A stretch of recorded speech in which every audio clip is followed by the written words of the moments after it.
water. It's the circulatory system for our planet, the vital ingredient for life. Communities everywhere need clean water. That's human communities and ecological communities. Yet many people still don't appreciate how easily water comes to us when we turn on the tap, and how easily it goes away when we flush it down. That same mentality is often reflected in the design profession. In the planning and design of buildings, landscapes, and communities, water all too often comes last. But something is happening in the design community. Many professionals are now beginning to reject the old end-of-pipe mentality and choosing instead to think outside the pipe. It's happening today through what we call integrated water strategies. It's a way of handling water that integrates the built world into the natural environment, people into the broader world of living things, and ecological science into disciplines like architecture, planning, and landscape architecture. The era of taking water for granted is over. A new era has begun.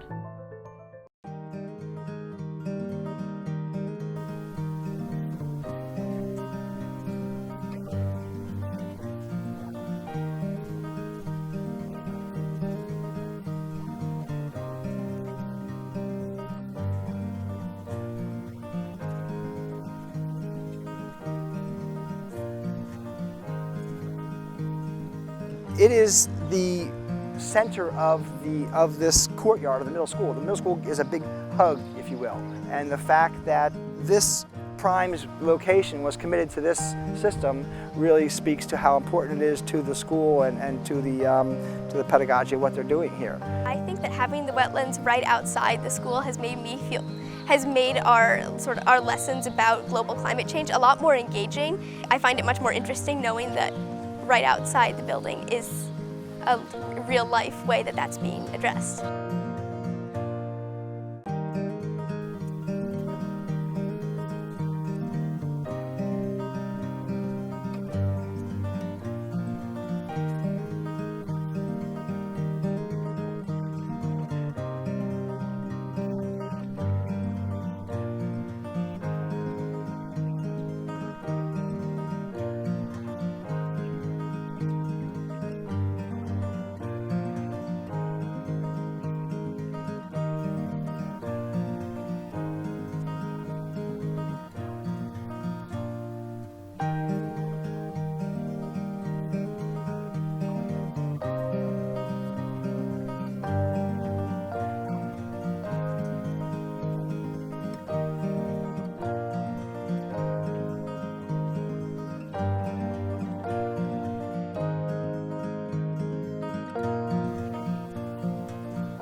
Where I'm standing right now, this is literally wastewater from about 24 hours ago, and there's really no odor to it. It already has a pretty high level of clarity, and it's supporting all of this lush growth.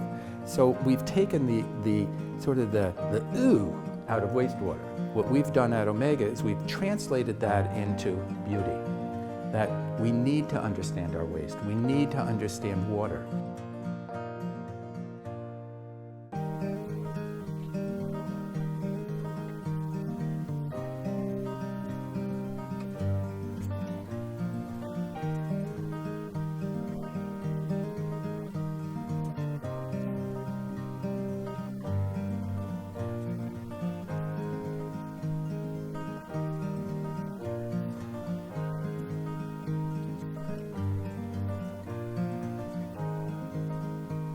This project works because as the rain comes in from the storm drain system, it has a series of vertical drops and then a pool where the water slows down and has to flow slowly to the next cascade.